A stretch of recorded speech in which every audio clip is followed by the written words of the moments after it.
Welcome back to NTV News First Edition. If you've ever thought you spotted a celebrity in your toast or a religious figure in a potato chip, well, you're not alone. It's part of a quirky and surprisingly common phenomenon called, let me see if I get this right, Pareidolia, where our brains turn random shapes into something more familiar. Take, for example, this famous cinnamon bun thought to look like Mother Teresa. A cinnamon bun which bears an uncanny resemblance to Mother Teresa.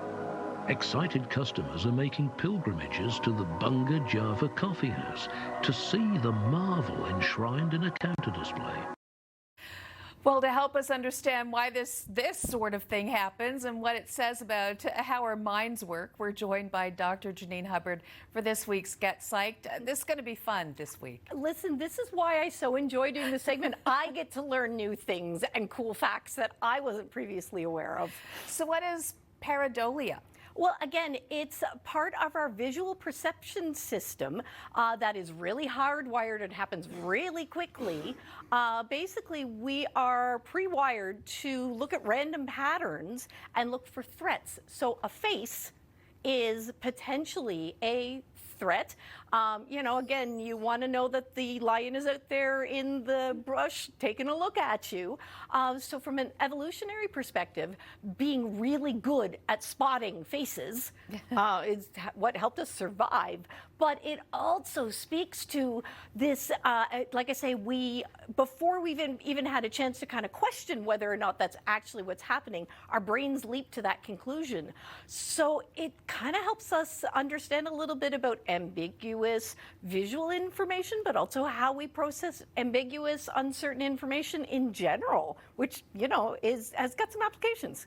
Well, you and I have been chatting here. We've been showing some video of some kind of cute things, actually, yep. and when you look at them, you can't help but see faces or other things. We saw Jesus in a frying pan.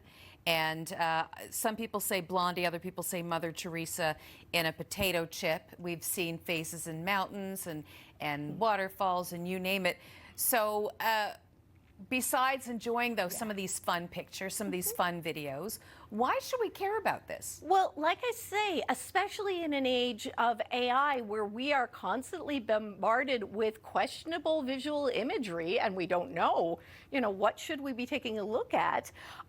It is an important process to understand. Certainly we know that it helps with things like creativity and imagination, which, are some good things, but it also may help to understand a little bit about misinterpretations, whether that's socially, whether that's in terms of our understanding of the world.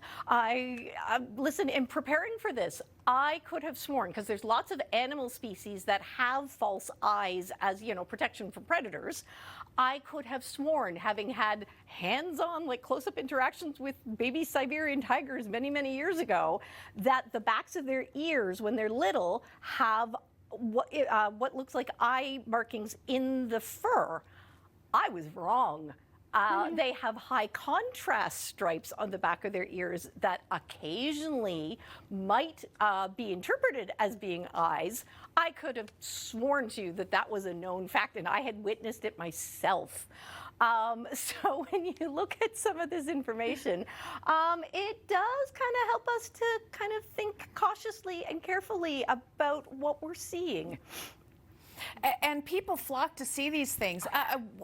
While we're chatting, it just popped in my mind. What about the Man in the Mountain over in Steadybrook? Yep. Oh, listen, there are so many of these. And as I've learned, there are Facebook pages dedicated to it. And a lot of it is, what's amazing is you need as little as 2 dots and a line, and people will find a face in that image, often kind of googly eyes or, and interesting, because we also make assumptions based on that very little bit of information about things like gender, age, mood or emotional state. Again, think about that. For wider world implications, fascinating, most common interpretation, if you've got, 2 dots and a stick, is it's male and it's happy. Are there people that have trouble seeing these things? Some people that might see faces or things more often than other people. Other people might think, nah, I don't see it.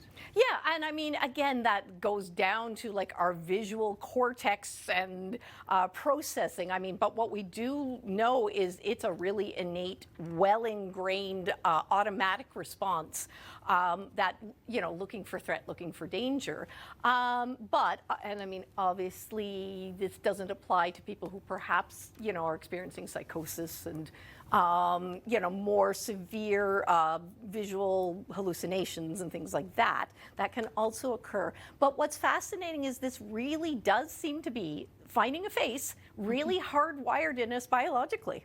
So I'm hoping, if nothing else, go away this week and go find some fun faces. I'd love to see what people are seeing, you know, in and around the province. I think it could be lots of fun. We should start our own little Facebook page of the fun things that we found. Dr. Hubbard, thank you so much for coming in. I can't wait to find out what we can talk about next week. Absolutely.